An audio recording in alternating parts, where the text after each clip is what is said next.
At the end of chapter 10, Yeshaya spoke about how the armies of Sancheiriv will not make it all the way.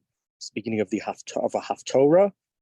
In verse 32, Od Hayom Benov La'amod, that the armies, they're going to wave their hands at Jerusalem, but they'll never make it there. Interestingly, that's also the Haftarah that was chosen by, I believe, the chief rabbinate for Yom HaAtzmaut, for Israeli Independence Day, because this chapter is very much about a hopeful dream, as we continue with chapter 11 and sort of the hopeful dream that Medinat Yisrael, that the state of Israel is for so many, including myself.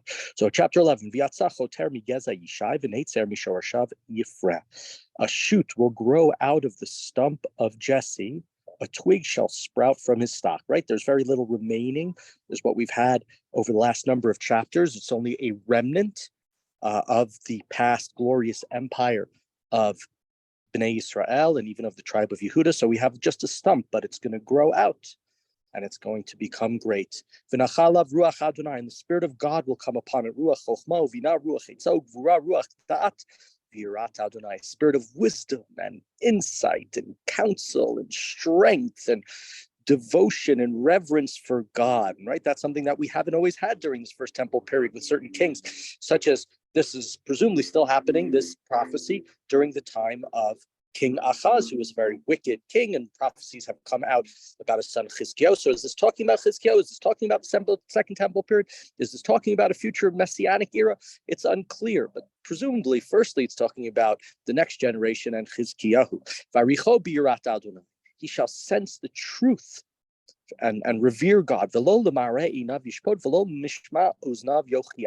shall not judge just by his eyes or just by what he hears, right? There's going to be great insight that this king is going to have.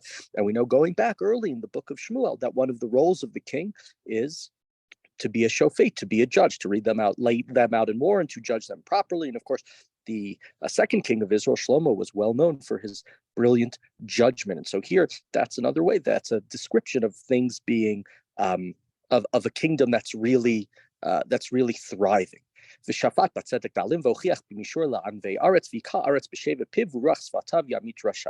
will judge the poor with equity, and will decide justice for those for the poor, for those who need help.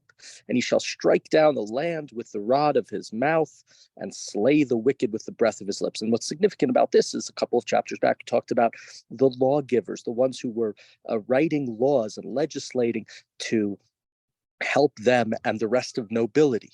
And here we have, it's not saying that he's going to favor the poor over the wealthy, but this king, this judge is going to judge properly. There's going to be equity, and the wicked will suffer. Justice shall be his loins, and faithfulness or trust or truth or belief will be sort of around his waist, right? His entire being will be one of righteousness. And there are those who understand that what it means is that everybody around him will be righteous. That's who he's going to that's who he's going to surround himself with. And so, as we know very much in life, when you surround yourself with the right type of people, then the right type of things happen. And now we have verse 6, famous verse. V'gar za'ev im kaves, v'namer im gedi your butts. The wolf shall dwell with the lamb, the leopard lie down with the kid. V'egel kfir u'mari yachdav v'nar katon noheg bam. The calf, the beast of the prey, and the fatling all together with a little boy to herd them. And what does this verse mean? There are those who take it in a sort of a magical way, that in the future there's going to be, right, the lion with the lamb. There's going to be the animals are going to be smarter. It's going to be like pre-Mabul, before God gave permission for for man to eat animals. It's given to Noah. It's going to be like the Garden of Eden, where, right, we have a talking snake, whether you understand that as a real story or not. But this messianic period is going to have this. There are others who understand what it means is the Jewish people are not going to be attacked by their enemies. We are the lamb. We won't be attacked by the wolf or the leopard or all of the other beasts.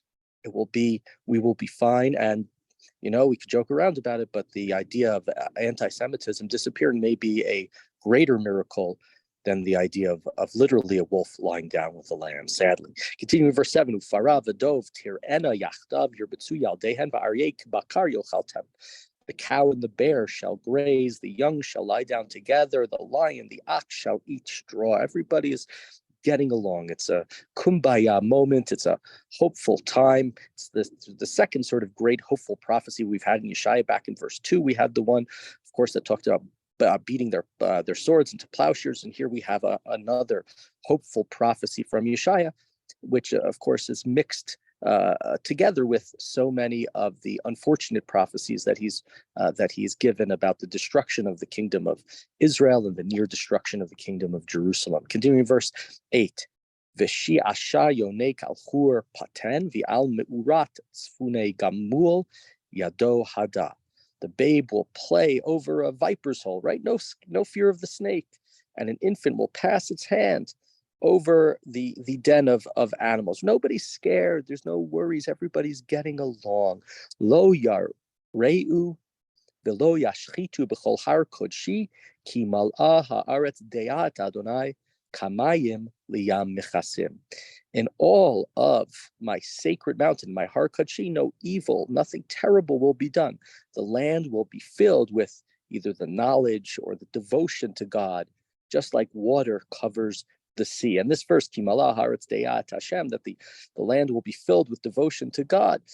There are those who say that it means, Rav Kook, I believe, explains it this way, that even the animals, this is why the leopard will be able to lie with the kid and the wolf with the goat, because all the animals will be of greater knowledge. And Rav Kook was of the opinion that in the future Messianic era, we will all be vegetarians, because the same way you're not going to eat, I would imagine, your cat or your dog for dinner, not discussing whether they're kosher or not, right? You're not going to eat these other animals. They're going to have a greater sense of knowledge and closeness to humanity, in the same way Adam named them all the way back in the Garden of Eden. That's what's going to be. And as a result of that, it's reported that Rav Kook was a vegetarian during the week and only ate meat or chicken on Shabbat, because of the idea of simcha that's built into our tradition about it. Continuing in verse 10, Elav goyim yidroshu v'haita menuchato kavod. In that day, this little stump of the descent of Yishai that has remained standing will become the standard for all people. Nations will seek his counsel, and his home place will be a place that is honored. And of course, that, in a sense, reflects God. It's mirroring, right? If everybody's coming to speak to the king, the leader of the Jewish people, and they respect him, it's demonstrating their respect for the Almighty.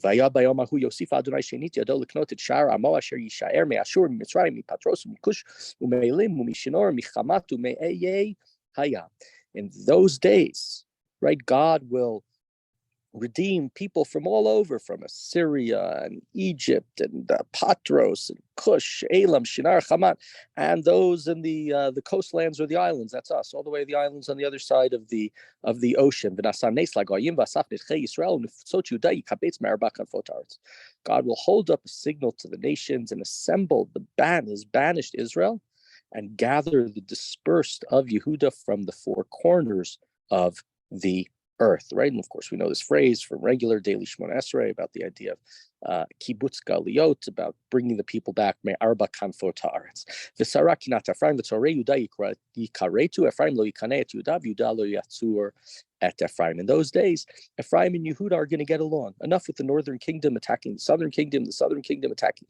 Everybody's going to get along. There's not going to be any warfare, any. We're going to be one people.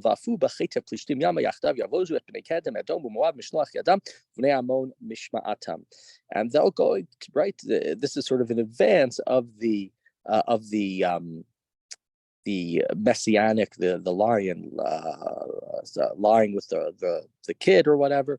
They're going to be able, because it's Ephraim and Yehuda together, they're going to be able to defeat all their enemies, Edom and Moab and Ammon and the Philistines of Plishtim.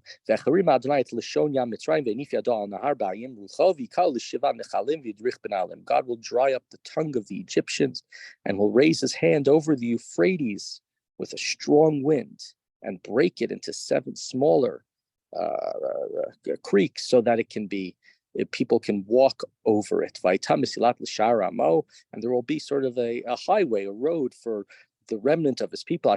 May assure those who remain after the destruction that is going to be done by the Assyrians. In the same way as it was when the Jews left Egypt, right? It's going to be miracles. The same way the Jews were able to cross through the Red Sea, the same way that Yeshua then later parted the Jordan River, the same way that we were given manna in the desert. This is going to be a second time, another time of redemption happening. This is going to be a messianic era, one that we have all been hopeful for, and our ancestors have been hopeful for, and that we hope will come. Yeshaya's words will come true in the coming days. Just one last thing, which is, it's interesting to think about, right? Is he talking about the future? That's the way I'm saying now, but he may have been talking about the son of Achaz, Chizkiyahu, who was a great king. And he certainly was just a sort of a stump that grew out, and he was able to, due to his prayer, his trust in God, to sort of defeat the Assyrians. It was really God, miraculously, as told in the book of Kings, that defeated the Assyrians. But not everything came true. And prophecies, we know, are not absolute. They are hopes, they are potential. And God says here, part of that potential comes to play, but part of it does not. It's not the full messianic era. And the rabbis discussed in the Gemara, and I think Masechet Sanhedrin, that Chizkiyahu could have been the Messiah, but he didn't show proper appreciation. He didn't sing to God, whatever they mean by that. It was a time where the stump grew, but it did not grow and fulfill all of the hopeful prophecies that we have here in this chapter of the book of Isaiah.